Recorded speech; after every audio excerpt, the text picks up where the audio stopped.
Hello dear students, welcome back to my YouTube channel. So ਇਸ video ਦੇ ਵਿੱਚ ਬੱਚੇ ਅਸੀਂ ਇੰਪੋਰਟੈਂਟ ਟੌਪਿਕਸ ਦੀ ਗੱਲ ਕਰਨ ਜਾ ਰਹੇ ਹਾਂ। ਵੇਵ ਆਪਟਿਕਸ ਯੂਨਿਟ ਨੰਬਰ 6 ਹੈ ਬੱਚੇ, class 12th class wave optics. So last video ਦੇ ਵਿੱਚ ਅਸੀਂ ਰੇ ਆਪਟਿਕਸ ਦੇ ਇੰਪੋਰਟੈਂਟ ਕੁਐਸਚਨ ਡਿਸਕਸ ਕਰ ਚੁੱਕੇ ਹਾਂ। ਸੋ ਇਸ ਵੀਡੀਓ ਦੇ ਵਿੱਚ ਬੱਚੇ ਅਸੀਂ ਵੇਵ ਆਪਟਿਕਸ ਦੇ ਕੁਐਸਚਨ ਡਿਸਕਸ ਕਰਾਂਗੇ। ਜਿੱਦਾਂ ਤੁਹਾਨੂੰ ਪਤਾ ਕਿ ਯੂਨਿਟ 6 ਦੇ ਵਿੱਚੋਂ ਬੱਚੇ ਲੌਂਗ ਕੁਐਸਚਨ ਮਤਲਬ ਕਿ 5 ਮਾਰਕਸ ਦਾ ਕੁਐਸਚਨ ਜਿਹੜਾ ਆ ਇੱਕ ਰੇ ਆਪਟਿਕਸ ਦੇ ਵਿੱਚੋਂ ਆਏਗਾ ਔਰ ਇੱਕ ਵੇਵ ਆਪਟਿਕਸ ਦੇ ਵਿੱਚੋਂ ਆਏਗਾ। 5 ਮਾਰਕਸ ਦਾ ਕੁਐਸਚਨ। ਸੋ ਬੱਚੇ ਰੇ ਆਪਟਿਕਸ ਦੇ ਵਿੱਚੋਂ 100% ਸ਼ੋਰ ਹੈ ਕਿ ਆਏਗਾ ਹੀ ਆਏਗਾ। ਵੇਵ ਆਪਟਿਕਸ ਦੇ ਵਿੱਚੋਂ ਅਸੀਂ ਇਹ ਕਹਿ ਸਕਦੇ ਹਾਂ ਕਿ 50% ਚਾਂਸਿਸ ਹੈ ਕਿ ਵੇਵ ਆਪਟਿਕਸ ਦੇ ਵਿੱਚੋਂ ਕੁਐਸਚਨ ਆਏਗਾ, ਬਟ 50% ਚਾਂਸਿਸ ਇਹ ਵੀ ਹੈ ਕਿ ਰੇ ਆਪਟਿਕਸ ਦਾ ਕੁਐਸਚਨ ਹੀ ਆ ਜਾਏਗਾ। ਸੋ ਅਸੀਂ ਜੋ ਵੇਵ ਆਪਟਿਕਸ ਹੈ ਬੱਚੇ ਆਪਣਾ ਰਿਸਕ ਕਵਰ ਕਰਨ ਦੇ ਲਈ ਜਿਹੜੀ ਵੇਵ ਆਪਟਿਕਸ ਕਰਾਂਗੇ। ਇਸ ਤੋਂ ਇਲਾਵਾ ਜਿਹੜਾ ਯੂਨਿਟ 6 ਹੈ ਬੱਚੇ, ਇਹਦੇ ਵਿੱਚੋਂ 3 ਮਾਰਕਸ ਦਾ ਕੁਐਸਚਨ ਥਿਓਰੀ ਕੁਐਸਚਨ ਆਏਗਾ। ਸੋ ਉਹ ਵਾਲਾ ਥਿਓਰੀ ਕੁਐਸਚਨ ਰੇ ਆਪਟਿਕਸ ਦਾ ਵੀ ਹੋ ਸਕਦਾ ਆ ਔਰ ਵੇਵ ਆਪਟਿਕਸ ਦਾ ਵੀ ਹੋ ਸਕਦਾ ਆ। ਪਲੱਸ ਨਾਲ ਆਏਗਾ ਇੱਕ ਨੂਮੈਰੀਕਲ। ਸੋ ਨੂਮੈਰੀਕਲ ਵੀ ਬੱਚੇ ਸਿਮਿਲਰਲੀ ਅਗਰ ਨੂਮੈਰੀਕਲ ਵੇਵ ਆਪਟਿਕਸ ਦਾ ਹੋਏਗਾ ਤਾਂ ਥਿਓਰੀ ਰੇ ਆਪਟਿਕਸ ਦੀ ਆ ਸਕਦੀ ਆ। ਅਗਰ ਰੇ ਆਪਟਿਕਸ ਦਾ ਨੂਮੈਰੀਕਲ ਹੋਏਗਾ ਤਾਂ ਵੇਵ ਆਪਟਿਕਸ ਦਾ ਕੁਐਸਚਨ ਆ ਸਕਦਾ ਹੈ। ਸੋ ਅਸੀਂ ਦੋਨੋਂ ਤਰੀਕੇ ਨਾਲ ਬੱਚੇ 3 ਔਰ 5 ਮਾਰਕਸ ਦੇ ਕੁਐਸਚਨ ਦੋਨੋਂ ਹੀ ਧਿਆਨ ਵਿੱਚ ਰੱਖ ਕੇ ਪੜਾਂਗੇ। ਅਗਰ ਤੁਸੀਂ ਰੇ ਆਪਟਿਕਸ ਪੂਰੇ ਕੁਐਸਚਨਸ ਸਾਰੇ ਦੇ ਸਾਰੇ ਬੱਚੇ ਕੋਈ ਵੀ ਕੁਐਸਚਨ ਨਹੀਂ ਛੱਡ ਕੇ ਜਾਂਦੇ, ਦੈਨ ਵੇਵ ਆਪਟਿਕਸ ਦੇ ਵਿੱਚੋਂ ਜੋ ਤੁਹਾਨੂੰ ਡਿਫਿਕਲਟ ਕੁਐਸਚਨਸ ਲੱਗਦੇ ਆ, ਮੋਸਟ ਪ੍ਰੋਬੇਬਲੀ ਬੱਚਿਆਂ ਨੂੰ ਡਿਫਰੈਕਸ਼ਨ ਜਿਹੜੀ ਆ ਥੋੜ੍ਹੀ ਡਿਫਿਕਲਟ ਲੱਗਦੀ ਆ, ਇੰਟਰਫੇਰੈਂਸ ਥੋੜ੍ਹੀ ਡਿਫਿਕਲਟ ਲੱਗਦੀ ਆ, ਤਾਂ ਤੁਸੀਂ ਉਹ ਵਾਲੇ ਟੌਪਿਕਸ ਛੱਡ ਕੇ ਜਾ ਸਕਦੇ ਆ ਅਗਰ ਤੁਹਾਡੀ ਰੇ ਆਪਟਿਕਸ 100% ਹਰ ਟੌਪਿਕ ਜਿਹੜਾ ਆ ਕੰਪਲੀਟ ਆ। ਅਗਰ ਬੱਚੇ ਉਹਦੇ ਵਿੱਚੋਂ ਤੁਸੀਂ ਕੰਪਾਊਂਡ ਮਾਈਕਰੋਸਕੋਪ ਜਾਂ ਟੈਲੀਸਕੋਪ ਕੁਝ ਸਕਿਪ ਕਰਕੇ ਜਾ ਰਹੇ ਆ, ਦੈਨ ਵੇਵ ਆਪਟਿਕਸ ਤੁਹਾਨੂੰ ਬਹੁਤ ਅੱਛੇ ਤਰੀਕੇ ਨਾਲ ਪ੍ਰਪੇਅਰ ਕਰਨੀ ਪਏਗੀ। ਚਲੋ ਬੱਚੇ ਸਟਾਰਟ ਕਰਦੇ ਹਾਂ। ਸਭ ਤੋਂ ਪਹਿਲਾਂ ਹੈ ਹਾਈਗਨਸ ਪ੍ਰਿੰਸੀਪਲ। ਬੱਚੇ ਹਾਈਗਨਸ ਪ੍ਰਿੰਸੀਪਲ ਦੇ 4 ਪੁਆਇੰਟਸ ਆ ਪਲੱਸ ਇੱਕ ਡਾਇਗਰਾਮ ਆ। Otherwise Huygens principle always 1 marks ਦਾ ਹੀ ਕੁਐਸਚਨ ਆਉਂਦਾ ਆ ਕਿ define Huygens principle, explain laws of reflection. So ਕੋਈ ਵੀ ਰਿਫਲੈਕਸ਼ਨ ਆ ਸਕਦਾ, ਰਿਫਰੈਕਸ਼ਨ ਆ ਸਕਦਾ ਆ। ਅਗਰ 1 ਮਾਰਕਸ ਦੀ ਡੈਫੀਨੇਸ਼ਨ ਆ, ਸੋ ਬੱਚੇ ਕੀ ਕਰਦੇ ਆ, ਸਿਰਫ ਪੁਆਇੰਟਸ ਲਿਖ ਕੇ ਆ ਜਾਂਦੇ ਆ, ਡਾਇਗਰਾਮ ਡਰਾ ਨਹੀਂ ਕਰਦੇ। ਬਟ ਤੁਸੀਂ ਡਾਇਗਰਾਮ ਡਰਾ ਕਰਨੀ ਆ। ਸੋ ਪੇਜ ਤੁਸੀਂ ਕਿੱਦਾਂ ਯੂਜ਼ ਕਰਨਾ ਆ, ਇੱਧਰ ਤੁਸੀਂ ਹਾਈਗਨਸ ਪ੍ਰਿੰਸੀਪਲ ਦੇ ਵਿੱਚ ਡਾਇਗਰਾਮ ਇਸ ਤਰੀਕੇ ਨਾਲ ਡਰਾ ਕਰੋਗੇ, ਠੀਕ ਹੈ। ਸੋ ਡਾਇਗਰਾਮ ਡਰਾ ਕਰੋਗੇ, ਇੱਧਰ ਆਪਣੇ ਪੁਆਇੰਟਸ ਲਿਖ ਦੇਣਾ 4 ਪੁਆਇੰਟਸ, ਤਾਂ ਕਿ ਤੁਹਾਡੇ ਪੇਜ ਜ਼ਿਆਦਾ ਵੇਸਟ ਨਾ ਜਾਣ ਔਰ ਪੇਜ ਨੂੰ ਮੈਨੇਜ ਕਰਨਾ ਆਪਣੀ ਐਗਜ਼ਾਮ ਦੇ ਵਿੱਚ ਸਿੱਖਣਾ ਆ। ਦੈਨ ਰਿਫਲੈਕਸ਼ਨ ਐਂਡ ਰਿਫਰੈਕਸ਼ਨ ਬੱਚੇ ਦੋਨੋਂ ਹੀ ਆਰਟੀਕਲ ਮੋਸਟ ਇੰਪੋਰਟੈਂਟ ਆ, ਜੋ ਕਿ 3 ਮਾਰਕਸ ਦੇ ਕੁਐਸਚਨ ਆਉਣ ਦੇ ਚਾਂਸਿਸ ਜ਼ਿਆਦਾ ਆ। 5 ਮਾਰਕਸ ਦੇ ਲਈ ਬੱਚੇ ਲੈਸ ਇੰਪੋਰਟੈਂਟ ਆ, ਬਟ 3 ਮਾਰਕਸ ਦੇ ਲਈ reflection and refraction both articles are important. Next ਆ ਜਾਓ। ਨੈਕਸਟ ਜੋ ਲੌਂਗ ਕੁਐਸਚਨ ਬਣਦਾ ਆ that is Young's double slit experiment. Young's double slit experiment ਬੱਚੇ ਦੀ ਡੈਫੀਨੇਸ਼ਨ ਹੈ, ਦੈਨ ਸਿਮਿਲਰਲੀ ਦੀ ਡਾਇਗਰਾਮ ਆ। 1 ਮਾਰਕਸ ਦਾ ਕੁਐਸਚਨ ਬਣ ਸਕਦਾ। ਔਰ ਯੰਗਸ ਡਬਲ ਸਲਿਟ ਐਕਸਪੈਰੀਮੈਂਟ ਬੱਚੇ ਕਦੇ ਵੀ ਇਕੱਲਾ ਕੁਐਸਚਨ ਨਹੀਂ ਆਉਂਦਾ, ਇਹਦੇ ਨਾਲ ਆ ਜਾਂਦੀ ਆ ਕੰਬਾਈਨ ਕਰਕੇ ਇੰਟਰਫੇਰੈਂਸ। ਇੰਟਰਫੇਰੈਂਸ ਕਿਹੜੀ ਹੈ ਕਿ ਇੰਟਰਫੇਰੈਂਸ ਬੱਚੇ 2 ਤਰ੍ਹਾਂ ਦੀ ਆ। Interference Young's double slit experiment and expression for fringe width. Fringe width ਮਤਲਬ ਜਿਹਦੇ ਵਿੱਚ ਤੁਸੀਂ ਬੀਟਾ ਪਤਾ ਕਰਨਾ। ਸੋ ਬੀਟਾ ਵਾਲਾ ਆਰਟੀਕਲ ਜ਼ਿਆਦਾ ਇੰਪੋਰਟੈਂਟ ਆ। ਇਸ ਤੋਂ ਪਹਿਲਾਂ ਬੀਟਾ ਤੋਂ ਪਹਿਲਾਂ ਬੱਚੇ ਆਰਟੀਕਲ ਆਏਗਾ ਕੰਸਟਰਕਟਿਵ ਐਂਡ ਡਿਸਟਰਕਟਿਵ ਇੰਟਰਫੇਰੈਂਸ, ਉਹ ਵੀ ਆਰਟੀਕਲ ਇੰਪੋਰਟੈਂਟ ਹੈ। ਬਟ ਬੀਟਾ ਵਾਲਾ ਜੋ ਕੁਐਸਚਨ ਆ that is most important for 5 marks, ਜਿਹੜਾ ਕਿ ਤੁਸੀਂ 5 ਮਾਰਕਸ ਦੇ ਲਈ ਬਹੁਤ ਅੱਛੀ ਤਰੀਕੇ ਨਾਲ ਪ੍ਰਪੇਅਰ ਕਰਨਾ। ਨੈਕਸਟ ਜੋ 5 ਮਾਰਕਸ ਦਾ ਕੁਐਸਚਨ ਹੈ ਬੱਚੇ, diffraction due to a single slit. So ਇਹ ਕੁਐਸਚਨ ਬੱਚੇ 5 ਮਾਰਕਸ ਦੇ ਲਈ ਇੰਪੋਰਟੈਂਟ ਹੈ। 3 ਮਾਰਕਸ ਦੇ ਵਿੱਚ ਬੱਚੇ ਇੰਟਰਫੇਰੈਂਸ ਐਂਡ ਡਿਫਰੈਕਸ਼ਨ ਕਾਫੀ ਲੈਸ ਪੁੱਛੇ ਜਾਂਦੇ ਆ। ਬਹੁਤ ਰੇਅਰ ਚਾਂਸਿਸ ਆ ਕਿ 3 ਮਾਰਕਸ ਦੇ ਵਿੱਚ ਇੰਟਰਫੇਰੈਂਸ ਔਰ ਡਿਫਰੈਕਸ਼ਨ ਪੁੱਛ ਲਈ ਜਾਵੇ। ਅਦਰਵਾਈਜ਼ ਇਹ 5 ਮਾਰਕਸ ਦੇ ਕੁਐਸਚਨਸ ਦੇ ਵਿੱਚ ਪੁੱਛਿਆ ਜਾਂਦਾ ਇੰਟਰਫੇਰੈਂਸ ਐਂਡ ਡਿਫਰੈਕਸ਼ਨ। ਇਸ ਤੋਂ ਇਲਾਵਾ ਬੱਚੇ ਪੋਲਰਾਈਜੇਸ਼ਨ ਦੀ definition, then Brewster's law and polarization by scattering. ਇਹ ਜਿਹੜੇ 3 ਆਰਟੀਕਲਸ ਹੈ ਇਹ 5 ਮਾਰਕਸ ਦਾ ਲੌਂਗ ਕੁਐਸਚਨ ਬਣ ਜਾਂਦਾ ਹੈ। ਕਲੀਅਰ ਹੋ ਗਿਆ। ਸੋ ਬੇਸਿਕਲੀ ਦੇਖਿਆ ਜਾਵੇ ਬੱਚੇ ਹਾਈਗਨਸ ਪ੍ਰਿੰਸੀਪਲ ਦੇ 2 ਕੁਐਸਚਨਸ ਆ, reflection and reflection, reflection and refraction. So ਇਹ ਬੱਚੇ 3 ਮਾਰਕਸ ਦੇ ਲਈ ਇੰਪੋਰਟੈਂਟ ਆ, ਬਟ 5 ਮਾਰਕਸ ਦਾ ਕੁਐਸਚਨ ਵੀ ਆ ਸਕਦਾ। ਇੰਟਰਫੇਰੈਂਸ ਐਂਡ ਡਿਫਰੈਕਸ਼ਨ 5 ਮਾਰਕਸ ਦੇ ਕੁਐਸਚਨ ਹੈ। Last one is polarization. Polarization 3 marks विच भी आ सकता है बट 5 मार्क्स विच भी आ सकता। बट पोलराइजेशन अगर तुहानूं लग रहा है कि सिलेबस बहुत ज़्यादा है, असीं स्किप करना चाहते हैं, तो बच्चे वेव ऑप्टिक्स जिहड़ी तुसीं स्किप कर सकते हैं।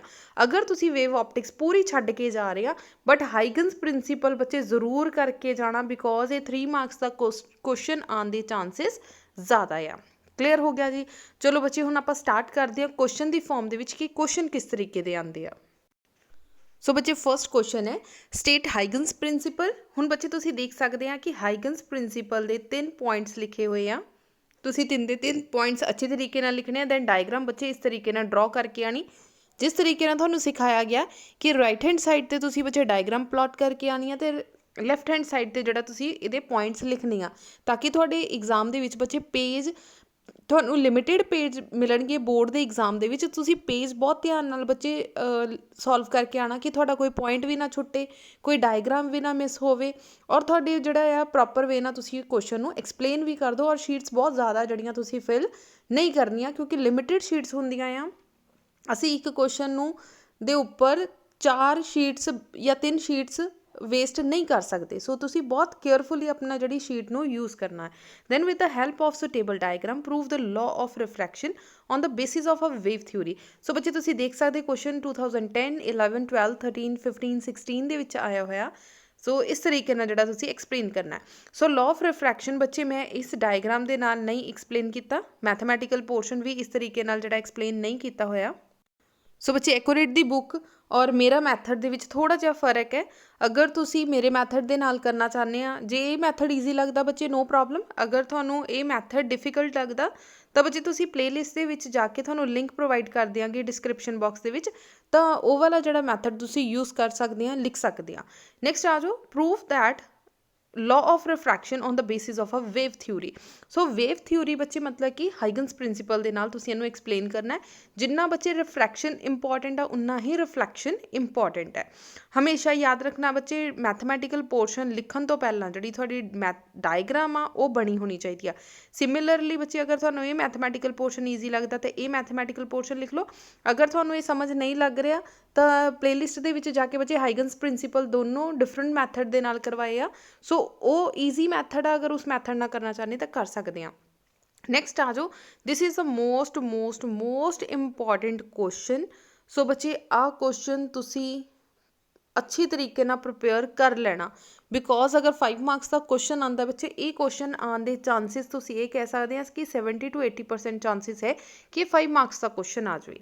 सो है कि आ यंग्स डबल स्लिट एक्सपैरीमेंट बारे बच्चे तुसी थोड़ी जी दसना है कि यंग्स डबल स्लिट एक्सपैरीमेंट की आ, किहने दिता, कदों दिता, किन्नियां स्लिट्स यूज़ हुई या की चीज़ आ। ठीक है, तुसी सारा कुछ ये बारे लिखोगे। Next obtain the expression for a fringe width, मतलब तुसी बीटा फाइंड आउट करना। सो डेरीवेशन देनी, सब तो पहले बच्चे डायग्राम बनानी है। डायग्राम नीट एंड क्लीन और पेंसिल और स्केल दे नाल बच्चे तुसी बनानी है। ऑप्टिक्स दे विच तुसी हर एक पॉइंट जिहड़ा मैंशन करके आओगे, जिथे भी तुहाडा पॉइंट आ रहा वो पॉइंट की, अगर कोई लाइन लगा रहे हैं तो लाइन की लेंथ की आ, अगर तुसी कोई स्लिट लगा रहे हैं तो वो की आ, हर एक चीज़ जिहड़ी आ वो तुहानूं डिस्क्राइब करनी पएगी। सो नैक्सट बच्चे दा मैथमैटिकल पोर्शन है। सो मैथमैटिकल पोर्शन बच्चे डिटो इस तरीके नाल ही ऑलमोस्ट करवाया होया। अगर इन्हां विचों कोई भी क्वेश्चन बच्चे तुसी नहीं किया होया, यूनिट नंबर 6 विच वेव ऑप्टिक्स बच्चे तुहानूं सारे जिहड़े क्वेश्चनस मिल जाणगे। सो थोड़ा जिहा आर्टिकल लेंथी जरूर है बट ईजी आ बच्चे, इनू 1 या 2 बार लिख के याद करोगे तो तुहानूं अच्छे तरीके नाल लर्न हो जाएगा।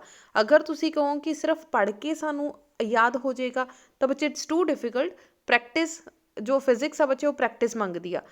आर्टिकल्स लिख लिख के याद करोगे तो बच्चे तुहाडे हत्थ दी कह लो कि अच्छे तरीके नाल तुहानूं लर्न हो जाएगा, तुहानूं याद हो जाएगा कि किहड़ा स्टैप किस तरीके नाल लिखना, क्योंकि मैथमैटिकल पोर्शन हुंदे आ बच्चे तुसी लर्न नहीं कर सकते डायरैक्ट।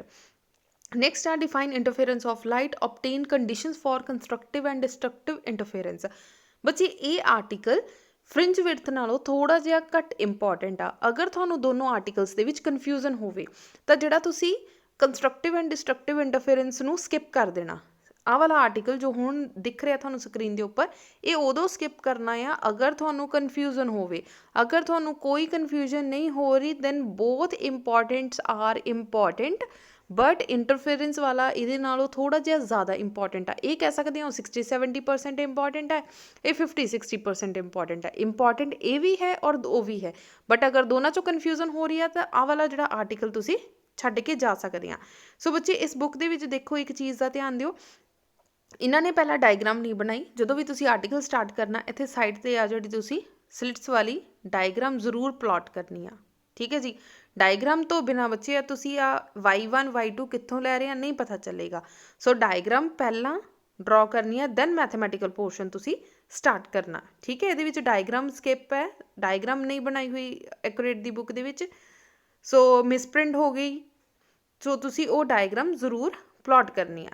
नेक्स्ट आ जाओ, जो नेक्स्ट आर्टिकल है that is what is meant by diffraction of light, explain diffraction at single slit and deduce expression for the width at of its central maxima।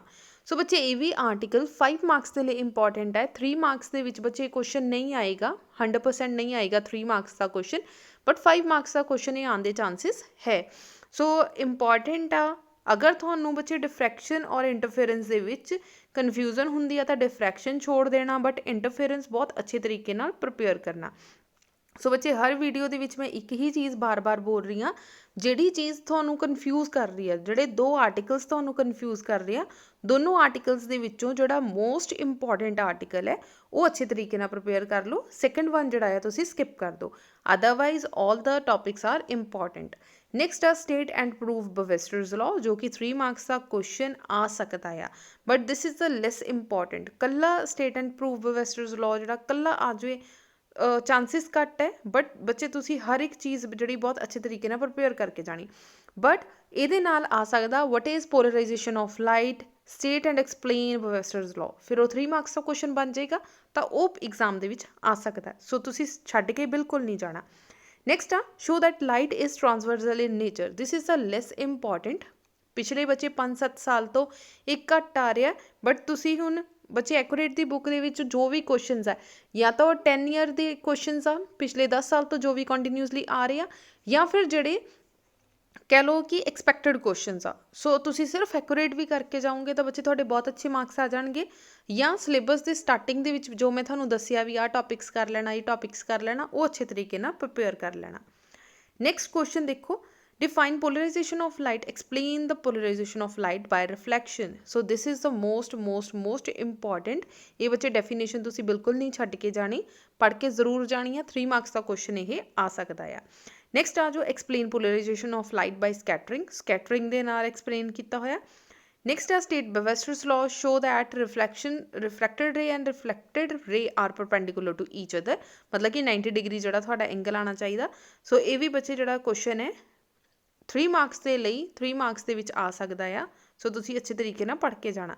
Next है मालिस law, बच्चे ये वाला law जिहड़ा आ this is not in the syllabus, साडी syllabus दे विच मैंशन नहीं आ, बट तुसी सैंपल पेपर चैक कर ले होणगे, सैंपल पेपर 1 2 3 उहदे विच बच्चे एक पेपर इदां दा जिहदे विच 1 मार्क्स की डेफिनेशन आई हुई आ, डिफाइन मालिस लॉ।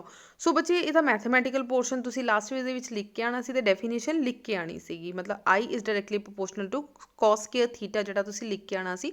सो ये वाले क्वेश्चन बच्चे एक बारी रीड आउट जरूर कर लेना अगर तुसी 30 आउट ऑफ 35 मार्क्स लेना चाहते हैं। नेक्स्ट आ what is meant by wave front, explain 3 types of wave front. अगर बच्चे तुसी 100% तैयारी करके जाना है चाहते हैं तो ये पढ़ जो। अगर तुसी फर्स्ट टाइम फिजिक्स उठा रहे हैं, फर्स्ट टाइम लर्न कर रहे हैं तो बच्चे ये आर्टिकल स्किप कर सकते हैं। वेव फ्रंट जिहड़ा है लैस इंपॉर्टेंट टॉपिक है, अगर तुसी बिल्कुल नहीं तैयारी की तो इनू छड्ड सकते हैं। नेक्स्ट है when a ray of light passes through a parallel slab of transparent medium then show that the angle of incidence is equal to the angle of emergence। सो बच्चे ये क्वेश्चन भी लैस इंपॉर्टेंट है। Similarly same बच्चे अगर तुसी first time कर रहे हो तो बिल्कुल ना करो, क्योंकि फर्स्ट टाइम बच्चे मोस्ट इंपॉर्टेंट टॉपिक्स ही तुसी कर लो, बार बार वो रिविजन कर लो। एक टाइम साडे को बहुत घट है, सो उन्ना ही बहुत है। सो ये लैस इंपॉर्टेंट टॉपिक आ, अज तक तुहाडे एग्जाम दे विच कदे नहीं आया, ईवन साडे सिलेबस के अंदर भी ये मैंशन नहीं आ, बट तुसी एक बारी इनू करके जरूर जाना अगर तुसी 100% मार्क्स चाहते हैं, अदरवाइज तुसी स्किप कर सकते हैं। नेक्स्ट आ what are Fraunhofer lines, how they are produce, ये किद्दां प्रोड्यूस होंदियां आ। सो बच्चे इनू भी एक बारी जस्ट ਰੀਡ ਆਊਟ ਕਰ ਲੈਣਾ। ਸੋ ਲਾਸਟ ਵਾਲੇ ਬੱਚੇ 25 26 27 ਇਹ ਕੁਐਸਚਨਸ ਜਿਹੜੇ ਆ ਲੈਸ ਇੰਪੋਰਟੈਂਟ ਹੈ, ਇਹ ਤੁਸੀਂ ਸਕਿਪ ਕਰ ਸਕਦੇ ਆ। ਬਟ ਉਸ ਤੋਂ ਪਹਿਲਾਂ ਵਾਲੇ ਜੋ ਕੁਐਸਚਨਸ ਹੈ 23rd ਤੱਕ ਜੋ ਕੁਐਸਚਨ ਹੈ ਮਾਲਸ ਵੀ ਬੱਚੇ ਲੈਸ ਇੰਪੋਰਟੈਂਟ ਹੈ।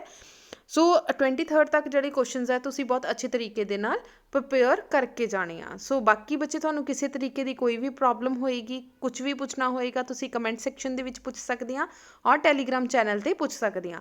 ਸੋ ਬੱਚੇ ਅੱਜ ਆ 3rd ਫੈਬ ਸੋ 3rd ਫੈਬ ਨੂੰ ਬੱਚੇ ਵੀਡੀਓ ਅਪਲੋਡ ਕੀਤੀ ਜਾ ਰਹੀ ਹੈ। ਸੋ ਨੈਕਸਟ ਬੱਚੇ ਤੋਂ ਨੈਕਸਟ ਡੇ ਜਿਹੜਾ ਆ ਤੁਹਾਡੀ ਪੂਰੀ ਵੇਵ ਆਪਟਿਕਸ ਔਰ ਰੇ ਆਪਟਿਕਸ ਦਾ ਟੈਸਟ ਹੋਏਗਾ।